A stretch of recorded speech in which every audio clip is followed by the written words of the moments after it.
pour honorer la femme, mais à mon avis, la femme devrait être honorée tous les jours, c'est-à-dire du premier jour de l'année jusqu'au dernier. C'est symbolique. Nous avons ce jour-là qui a été fixé pour honorer, pour faire la fête, pour ceux qui font la fête, pour prêcher, pour faire des séminaires, pour rappeler à certaines personnes que la femme existe, que la femme a des droits, que la femme est compétente, que la femme doit être respectée, que la femme doit être saluée également.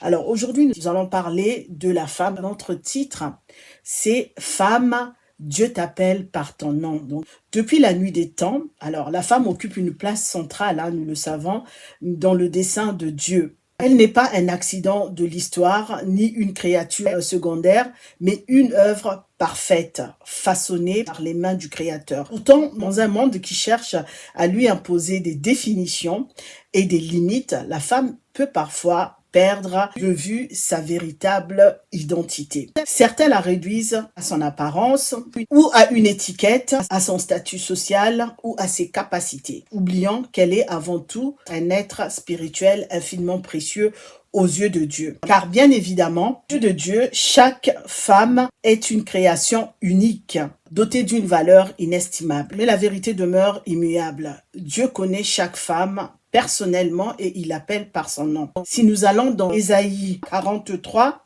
au verset 1, la parole de Dieu déclare « Ne crains rien car je t'ai racheté. Je t'ai appelé par ton nom, tu es à moi. » Ces paroles révèlent donc l'amour profond que Dieu porte sur chaque femme, indépendamment de son passé, de ses erreurs, de ce que le monde pense d'elle.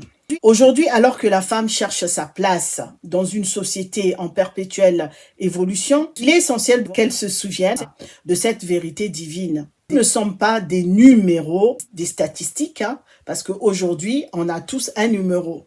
On a un numéro de sécurité sociale, on a un numéro de la CAF, on a un numéro dans le passeport, on a un numéro, on est devenu des numéros. On a un compte bancaire qui nous identifie, on est devenu des statistiques qui payent plus d'impôts, qui n'en payent pas autant, pour une simple fonction dans la société.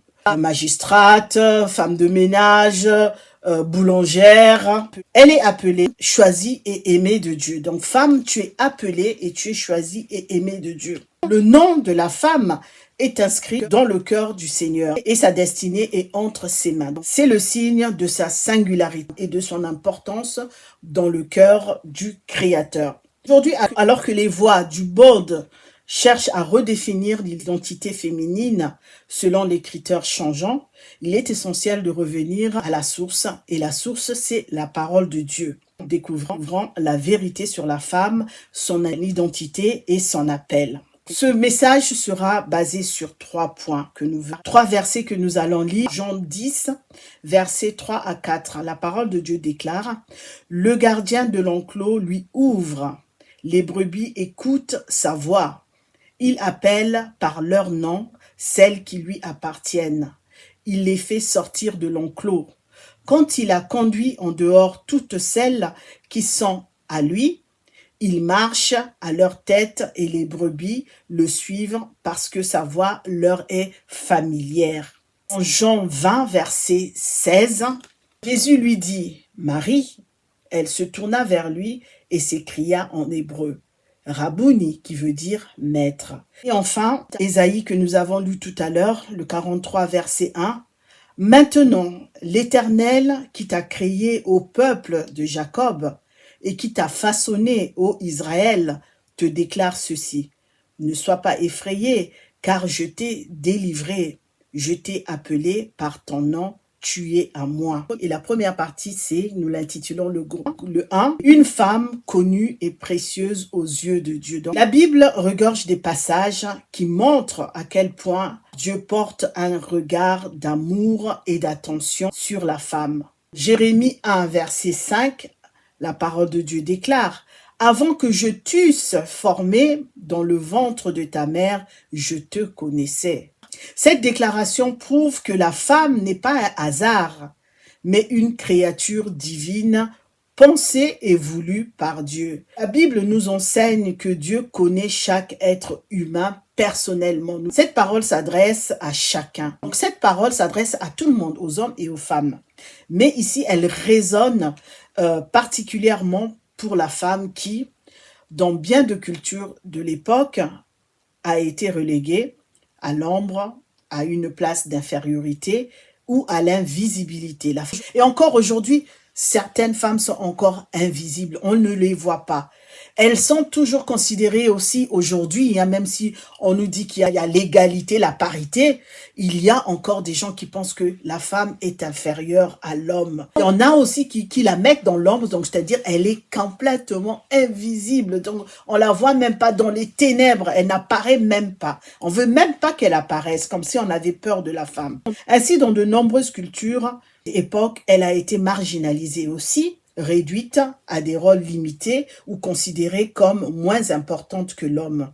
Mais Dieu n'a jamais voulu que la femme soit vue de cette manière. Il n'a pas voulu cela, qu'elle soit effacée, qu'elle soit insignifiante. Au contraire, il l'a créée avec une mission. Donc femme, tu as été créée avec une mission, une beauté intérieure et une force particulière.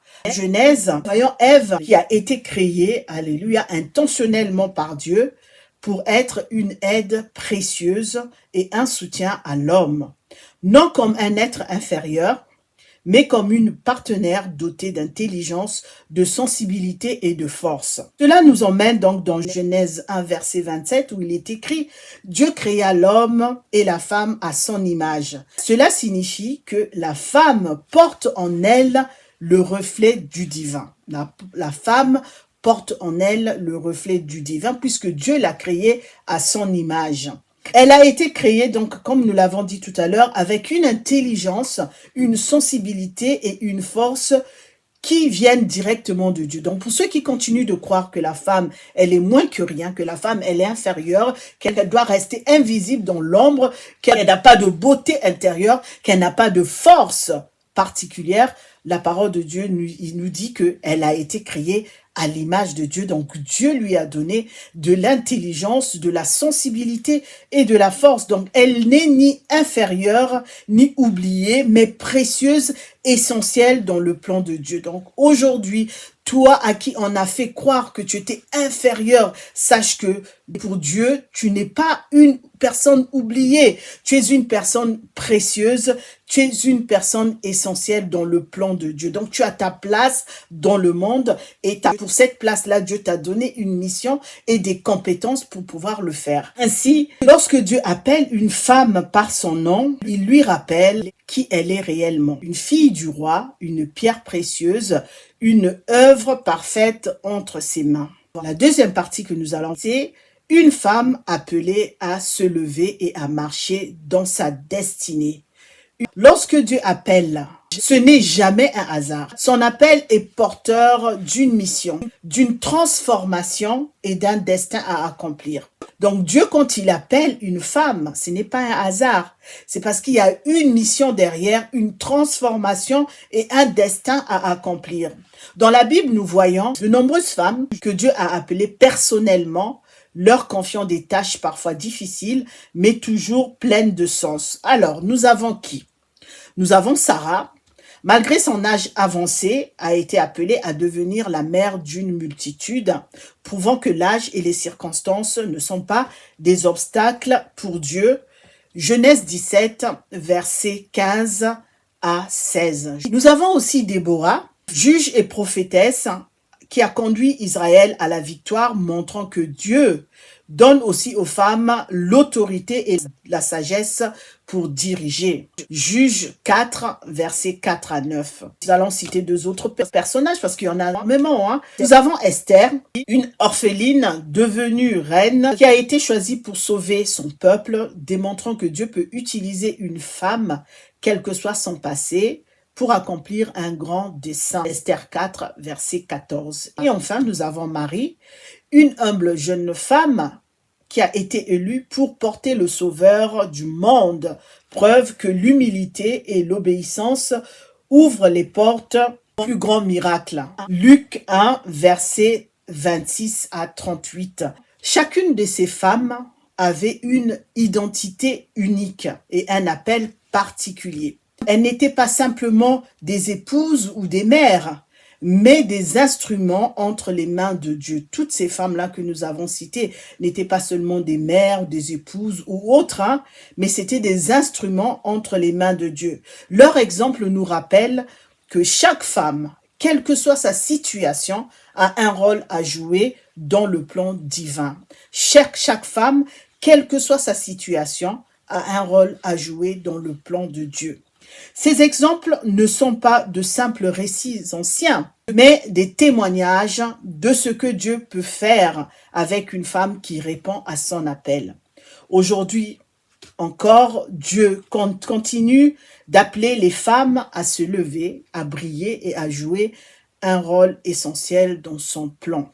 Donc femme, tu n'es pas oubliée. Peu importe les blessures de ton passé, peu importe les doutes qui t'assaillent, Dieu a placé en toi un don unique. Peut-être t'appelle-t-il à être une mère qui élève ses enfants dans la foi, une femme d'affaires qui témoigne de son intégrité, une servante fidèle dans son église ou une voix qui défend les opprimés. Chacune de nous a son plan, a son appel. À toi de répondre à l'appel de Dieu. Aujourd'hui encore, Dieu continue d'appeler les femmes à se lever. Il ne les définit pas selon les standards de ce monde, mais selon sa vérité éternelle. Il appelle la femme à être une lumière, une voix d'espoir, une baptiseuse de foyer, une leader dans la société, une intercesseuse fervente.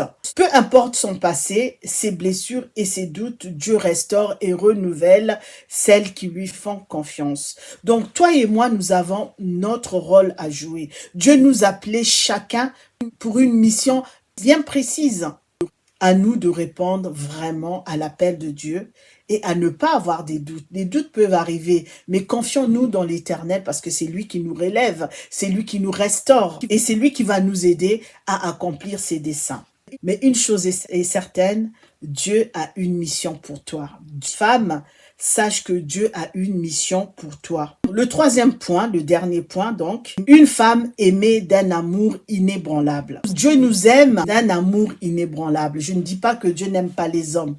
On l'a dit tout à l'heure, aujourd'hui on parle de la femme. Femme aimée d'un amour inébranlable. L'amour de Dieu pour la femme est inconditionnel, incommensurable et éternel. Il ne dépend ni de son apparence, ni de son passé, ni de ses succès. Nous allons dans Jérémie 31, verset 3.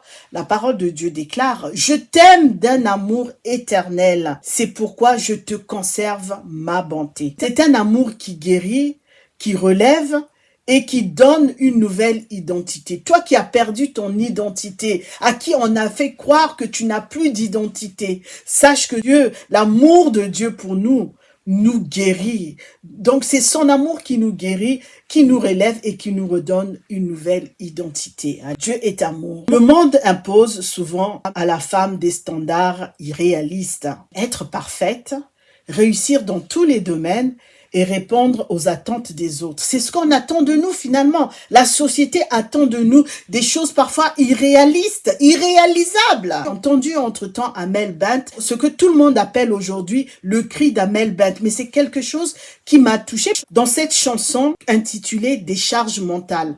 Cette chanson, elle ouvre son cœur. Cette charge mentale que la femme traîne tout au long de sa vie, de sa journée, qui est omniprésente, à être à la fois partout. C'est ce qu'on demande à la femme. On veut que la femme soit partout, être forte. Cette femme dont on ne doit pas connaître la fragilité, c'est-à-dire la femme n'a pas le droit d'exposer ses fragilités. Si elle le fait, mais on la critique.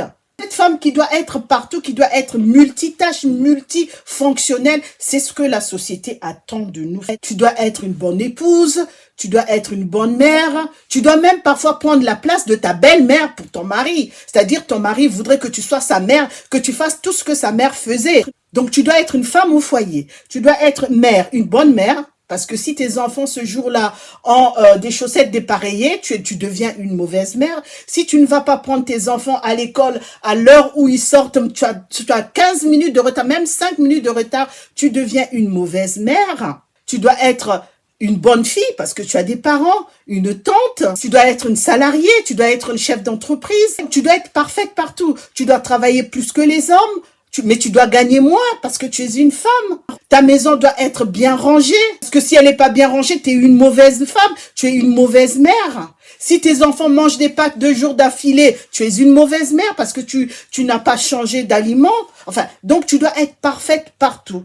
Des choses irréalisables dans le monde parce que, qu'on le veuille ou non, la femme est aussi un corps fragile qui peut se fragiliser. C'est cette femme-là qui doit se réveiller avant tout le monde, mais qui doit se coucher après les autres. C'est-à-dire, c'est ce qu'on attend de la femme. Des standards irréalistes. Et quand elle dit, c'est pas possible, on ne peut pas nous demander autant, et parfois même, c'est cette femme-là qui culpabilise. Elle culpabilise quand quelque chose ne va pas pour ses enfants. C'est pas possible. On attend de la femme qu'elle donne plus que ce que le monde pourrait donner. Pourtant, on n'est pas des super women ou des Wonder Woman. On est avant tout des êtres humains comme les autres, les hommes qui sont en face de nous. Et on attend de la femme qu'elle soit multifonctionnelle, qu'elle soit multitâche, qu'elle ne baisse pas de garde, qu'elle ne soit pas fragile, qu'elle soit toujours forte, qu'elle soit fine, qu'elle ne soit pas de forte corpulence, qu'elle soit toujours bien apprêtée. Si elle n'est pas maquillée, on considère qu'elle est moche. Et quand elle doit se maquiller, il faut qu'elle se maquille dans les standards que la société veut qu'elle se maquille, c'est-à-dire à outrance. Si elle porte une perruque comme je l'ai, on va dire que c'est pas normal. Et quand elle va avoir les cheveux crépus, on va lui dire « tu n'as pas le droit d'avoir des cheveux crépus ». Finalement, on a l'impression qu'on n'a pas notre place. Plus notre place, parce que Dieu, quand il nous a créés, il nous a donné une place, il nous a donné des fonctions, il nous a donné de l'intelligence, il nous a donné une force. Mais la société veut nous faire croire qu'on n'a pas de force. Si on parlait de l'église, un homme divorcé dans l'église ne sera pas montré du doigt. Mais une femme divorcée dans une église, elle sera méprisée. Un homme célibataire qui élève ses enfants seuls ou un enfant seul sera pris en pitié, il voudra l'aider, il ne sera pas jugé. Mais une femme célibataire qui élève seule son enfant ou ses enfants sera considérée pour moins que rien. Elle sera peut-être placée au fond de l'église. On va peut-être l'abandonner seule, sans sourire. Elle sera jugée comme une femme de petite vertu. Toujours cette inégalité entre femmes et hommes. Un pasteur célibataire sera adulé, mais une femme pasteur célibataire sera montrée du doigt et non prise au sérieux. Ça, c'est la réalité de ce monde. Parce que la femme doit correspondre aux standards de la société. Dieu ne regarde pas aux critères de ce monde. Alors femme, c'est ce que je veux te dire. Dieu ne regarde pas aux critères de ce monde. Dieu appelle simplement la femme à venir à lui, à écouter sa voix et à marcher selon sa volonté. Dieu ne regarde pas aux critères de ce monde. Donc si tu es de forte corpulence, c'est ton choix. Sauf si le médecin te dit d'aller courir, de maigrir un peu. Ça, c'est autre chose. Si tu ne veux pas mettre une perruque, tu veux avoir tes cheveux crépus, c'est ton choix. Dieu ne regardera pas à tes cheveux crépus. S'il ne veut pas porter de maquillage à outrance ou maquillage tout court, c'est ton choix. Dieu ne regardera pas le maquillage que tu vas avoir le jour où tu vas aller à l'église.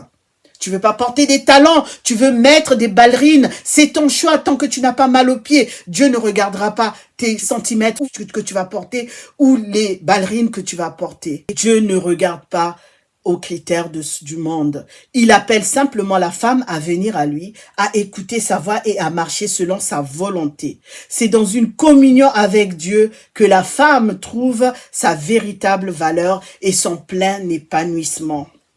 Dieu voit au-delà des failles. Il y a des gens qui sont là juste pour te rappeler tes erreurs passées. Ils sont là juste pour te rappeler ce que tu as fait, que même Dieu a oublié parce que Dieu t'a pardonné. Mais ces gens-là sont là simplement pour te culpabiliser. Alors ici, la parole de Dieu qui nous rassure veut que l'on puisse comprendre, nous les femmes, Dieu voit au-delà des failles, des imperfections et des erreurs. Dieu voit au-delà. Il va au-delà, il sait tout, il voit tout, il connaît tout. Dieu voit au-delà des failles, des imperfections et des erreurs. Il voit le cœur. Dieu voit le cœur. Rappelle-toi de cette femme adultère que Jésus a sauvée. Jean 8, versets 1 à 11. Elle était condamnée par les hommes, mais Jésus-Christ lui a offert la grâce et une vie nouvelle. Ici, nous parlons de Marie de Magdala, possédée par des démons, rejeté par la société, parce que c'est la société qui rejette, c'est pas Dieu, mais transformé par l'amour du Christ. Alors toi, à qui on a On a dit des choses incroyables, des choses qui t'ont fait que tu t'es senti rabaissé, que tu te caches même, que tu es courbé. Rappelle-toi de cette femme adultère. Rappelle-toi de Marie de Magdala. Il y en a tellement dans la Bible. Et même dans notre société, il y en a. Par l'amour de Dieu, ces femmes ont été transformées. Dieu est un Père aimant qui ne rejette pas, ne condamne pas, mais restaure et relève. Peu importe ce que tu as vécu, son amour pour toi est immuable. Il t'appelle à marcher dans la dignité, à lever la tête et à avancer avec confiance. Alors femme, marche avec dignité, lève la tête et avance avec confiance. Parce que tu n'es pas seul, il y a l'amour de Dieu en toi. Et Dieu t'appelle par ton nom. Il appelait Marie. Même Pierre, il appelait, tu ne seras plus Simon. On t'appellera Céphas, qui veut dire Pierre. Ton identité, Dieu connaît ton identité lorsque le monde te donne des numéros. En conclusion, femme, Dieu t'appelle par ton nom parce que tu es précieuse à ses yeux. Tu as du prix et il t'aime d'un amour inébranlable. Il t'a créé avec un but précis. Il connaît ton cœur et tes aspirations. Tu n'es pas un numéro dans une société anonyme. Tu es une fille bien-aimée du roi des rois. Ne laisse pas le monde définir qui tu es. Ton identité ne dépend pas des étiquettes que l'on te colle, mais de ce que Dieu dit de toi. Il dit que tu es forte, belle, digne et appelée à des grandes choses. Ne laisse pas les circonstances, les critiques et les blessures du passé définir qui tu es. Alors lève-toi et marche dans la lumière de cette vérité et avec assurance. Accepte l'amour du Père, réponds à son appel et vis pleinement ta destinée qu'il a préparée pour toi. Dieu a placé en toi des dons et des talents qui doivent briller pour sa gloire. Tu es une femme de valeur, une femme de foi, une femme de Dieu. Toi et moi, nous avons de la valeur, quel que soit ce que la société dit de nous. Quel que soit ce que l'on veut nous faire croire, nous avons de la valeur. Nous sommes des femmes de valeur, des femmes de foi et des femmes de Dieu. Parce que Dieu a placé en nous beaucoup, énormément de choses. Dieu nous aime par-dessus tout. Que Dieu soit béni. Alléluia. Amen.